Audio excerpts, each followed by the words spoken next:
দেশের রাজনীতির মাঠ এখন বেশ উত্তপ্ত বলা যায়। সামনেই ত্রয়োদশ জাতীয় সংসদ নির্বাচন। সবাই যখন ভোটের অপেক্ষায়, ঠিক তখনই শুরু হয়েছে দলীয় মনোনয়নপ্রাপ্ত প্রার্থীদের মনোনয়নপত্র যাচাই বাছাই। কিন্তু এই প্রক্রিয়া নিয়ে এখন এক বড় বিতর্ক সামনে এসেছে। আজ কথা বলবো বাংলাদেশ জামায়াতে ইসলামীর সাম্প্রতিক এক গুরুতর অভিযোগ নিয়ে। তারা দাবি করছে অত্যন্ত তুচ্ছ এবং অহেতুক কারণে তাদের প্রার্থীদের মনোনয়ন বাতিল করা হচ্ছে। এটা কি কোনো বিশেষ মহলের ইন্ধন নাকি নিয়মের কড়াকড়ি? আজকের ভিডিওতে আমরা একটি বিশেষ রিপোর্ট বিশ্লেষণ করব এবং জানব ঠিক কী ঘটছে নির্বাচনের মাঠের নেপথ্যে। আসলে কী কারণে জামায়াতে ইসলামীর হেভিওয়েট ও শক্ত প্রার্থীদের মনোনয়ন বাতিল করা হচ্ছে তা নিয়ে এক গভীর উদ্বেগ প্রকাশ করেছেন জামায়াতে ইসলামীর কেন্দ্রীয় সাধারণ সম্পাদক মিয়া গোলাম পরোয়ার। সম্প্রতি একটি প্রতিবেদনে বলা হয় যে তুচ্ছ কারণে জামায়াতে ইসলামের বর্ণিত প্রার্থীদের মনোনয়ন বাতিল করা হচ্ছে। সারা দেশে প্রার্থীদের মনোনয়নপত্র যাচাই বাছাইয়ের কাজ চলছে বর্তমানে। কিন্তু জামায়াতে ইসলামীর সেক্রেটারি জেনারেল অধ্যাপক মিয়া গোলাম পরোয়ার এক বিবৃতিতে গভীর উদ্বেগ প্রকাশ করেছেন। তার মতে কিছু কিছু রিটার্নিং অফিসার এমন সব আচরণ করছেন যা প্রশ্নবিদ্ধ। যেখানে ছোটখাটো ভুল সংশোধনযোগ্য, সেখানে সরাসরি প্রার্থিতা বাতিল করে দেওয়া হচ্ছে, যা কোনোভাবেই গ্রহণযোগ্য নয়। 3 দিনের যাচাই বাছাইয়ে গাইবান্ধা 1 আসন, কুড়িগ্রাম 3 আসন, যশোর 2, জামালপুর 3 আসন, ঢাকা 2 আসন, কুমিল্লা 3 এবং কক্সবাজার 2 আসনে জামায়াত প্রার্থীদের মনোনয়নপত্র বাতিল করেছেন সংশ্লিষ্ট রিটার্নিং কর্মকর্তারা। এবং আসনগুলোতে উল্লেখযোগ্য হেভিওয়েট প্রার্থীরাও ছিলেন, যে কারণে তাদের মনোনয়ন বাতিল হওয়ায় বেশ আশঙ্কাতেই পড়েছে জামায়াতে ইসলামী নির্বাচনের ঠিক আগ মুহূর্তে। তবে গাইবান্ধা 1 আসনের প্রার্থী এমপিওভুক্ত প্রতিষ্ঠানের শিক্ষক হওয়ায় জেলা প্রশাসক মনোনয়নপত্র অবৈধ ঘোষণা করেন। তবে অন্যান্য জেলায় এমপিওভুক্ত শিক্ষকদের মনোনয়নপত্র বৈধ করা হয়েছে। কুড়িগ্রাম 3 ও যশোর 2 আসনে বিদেশি নাগরিকত্ব ত্যাগের নথি দেননি বলে জামায়াত প্রার্থীদের মনোনয়ন বাতিল করা হয়েছে। এখন প্রশ্ন হলো, জামায়াত আসলে ঠিক কী অভিযোগ করছে? বিবৃতিতে অধ্যাপক মিয়া গোলাম পরোয়ার 3টি প্রধান পয়েন্ট তুলে ধরেছেন। তো সেই পয়েন্টগুলো কি কি? প্রথমত, তথ্য প্রমাণ এবং সঠিক কাগজপত্র জমা দেওয়ার পরেও রিটার্নিং অফিসাররা নাকি সেগুলো গ্রহণ করছেন না। তাদের সঙ্গে এখানে বেইনসাফি করা হচ্ছে, এরকমই একটি বড় ধরনের অভিযোগ করেছেন মিয়া গোলাম পরোয়ার। দ্বিতীয়ত, আইনের দৃষ্টিতে যা মোটেও গুরুত্বপূর্ণ নয় বা যা রিটার্নিং অফিসারের ব্যক্তিগত এখতিয়ারে শিথিলযোগ্য, তেমন সব ছোট অজুহাতে যোগ্য প্রার্থীদের মাঠ থেকে সরিয়ে দেওয়া হচ্ছে। অধ্যাপক মিয়া গোলাম পরোয়ার বলেন, রিটার্নিং অফিসারের ব্যক্তিগত এখতিয়ারে পড়ে বা তিনি ব্যক্তি বিবেচনা ছাড় দিতে পারতেন, এমন ক্ষেত্রেও কঠোর নীতি অবলম্বন করা হয়েছে।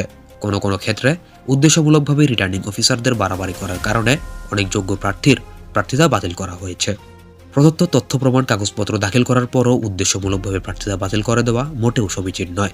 অপ্রয়োজনীয় বা অহেতুক কিছু বিষয়ে যা আইনের দৃষ্টিতে গুরুত্বপূর্ণ নয়, এমন বিষয় ধরে প্রার্থিতা বাতিল করা হয়েছে বলে অভিযোগ করেছেন তিনি। তৃতীয়ত, জামায়াতে ইসলামের দাবি এটি একটি উদ্দেশ্যমূলক কর্মকাণ্ড। কোনো একটি বিশেষ মহলের নির্দেশে বা ইন্ধনে পরিকল্পিতভাবে তাদের প্রার্থীদের টার্গেট করা হচ্ছে বলে তারা মনে করছে। কারণ যেই আসনগুলোতে প্রার্থীদের মনোনয়ন বাতিল করা হচ্ছে তার অনেকটাই হেভিওয়েট প্রার্থী জামায়াতে ইসলামীর জন্য। এমনও প্রার্থী আছেন যারা 2008 সালের নির্বাচনগুলোতেও তারা জয়লাভ করেছিলেন। বলা যায় সেখানে বেশ ভালোভাবেই তারা জয়লাভ করতে পেরেছিলেন। এবং এরকম একজন প্রার্থী হচ্ছে কক্সবাজার 2 আসনের প্রার্থী AHM হামিদুর রহমান আজাদ। তিনি বিশাল ব্যবধানে সেই আসনে আওয়ামী লীগের প্রার্থীকে হারিয়েছিলেন। এবং তিনি ব্যক্ত করেন, এরকম চলতে থাকলে আগামী জাতীয় সংসদ নির্বাচন কিভাবে অবাধ, নিরপেক্ষ ও স্বচ্ছ হবে তা দেশবাসীর কাছে বড় প্রশ্ন। রিটার্নিং অফিসাররা যেন এ ধরনের গুরুত্বহীন তুচ্ছ ঘটনায় কোনো প্রার্থীর প্রার্থিতা বাতিল না করেন, সে ব্যাপারে পদক্ষেপ গ্রহণের জন্য আমরা প্রধান নির্বাচন কমিশনারের প্রতি আহ্বান জানাচ্ছি।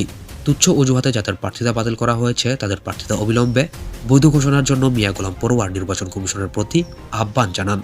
বিবৃতিতে গোলাম পরোয়ার সাহেব একটি বড় প্রশ্ন তুলেছেন। তিনি বলেছেন, যদি মনোনয়নপত্র বাছাইয়ের পর্যায় থেকেই এমন অসহযোগিতা শুরু হয়, তবে আগামী জাতীয় সংসদ নির্বাচন কতটা অবাধ, নিরপেক্ষ ও সুষ্ঠু হবে সে নিয়ে প্রশ্ন থেকে যাচ্ছে। দেশের সাধারণ মানুষের মনেও এই একই প্রশ্ন ঘুরপাক খাচ্ছে। একটি অংশগ্রহণমূলক নির্বাচনের জন্য লেভেল প্লেইং ফিল্ড বা সবার জন্য সমান সুযোগ থাকা অত্যন্ত জরুরি। কিন্তু জামায়াতের এই অভিযোগ যদি সত্য হয়, তবে নির্বাচনের বিশ্বাসযোগ্যতা নিয়ে বড় ধরনের সংকট তৈরি হতে পারে। এই পরিস্থিতিতে জামায়াতে ইসলামী সরাসরি প্রধান নির্বাচন কমিশনের হস্তক্ষেপ কামনা করেছে। তারা স্পষ্টভাবে দাবি জানিয়েছে যে অবিলম্বে তুচ্ছ অজুহাতে বাতিল হওয়া প্রার্থীদের প্রার্থিতা বৈধ ঘোষণা করতে হবে। রিটার্নিং অফিসাররা যাতে অহেতুক কারাকারি বা বৈষম্য না করেন সেই বিষয়ে কমিশনকে কঠোর পদক্ষেপ নিতে হবে। নির্বাচনের মাঠ সবার জন্য সমান করতে হবে, যাতে ভোটাররা তাদের পছন্দের প্রার্থীকে বেছে নেওয়ার সুযোগ পায়। এই তথ্যগুলোই উল্লেখ করে বেশ গভীর একটি উদ্বেগ প্রকাশ করেছেন জামায়াতে ইসলামী সেক্রেটারি অধ্যাপক গোলাম পরোয়ার। তো তো দর্শক, ভিডিওর শেষাংশে বলতে চাই, আপনারা জানেন যে বাংলাদেশের রাজনীতিতে প্রতিটি নির্বাচনে কোনো না কোনো বিতর্কের জন্ম দেয়।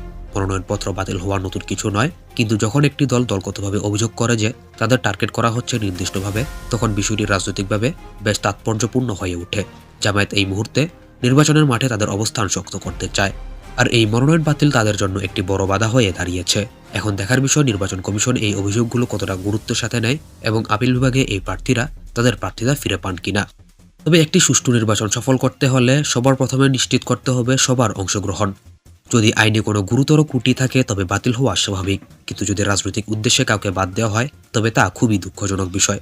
আপনারা কি মনে করেন, জামায়াতের এই অভিযোগ কি আসলেই যৌক্তিক কিনা, নাকি রিটার্নিং অফিসাররা শুধু নিয়ম মেনে কাজ করছেন এখানে? আপনার মতামত কমেন্ট বক্সে অবশ্যই জানাবেন। ভিডিওটি ভালো লাগলে অবশ্যই লাইক করবেন এবং চ্যানেলটিতে যদি নতুন হয়ে থাকেন অবশ্যই চ্যানেলটি সাবস্ক্রাইব করে পাশের বেল আইকনটি বাজিয়ে দিবেন নিত্য নতুন আপডেট পাওয়ার জন্য।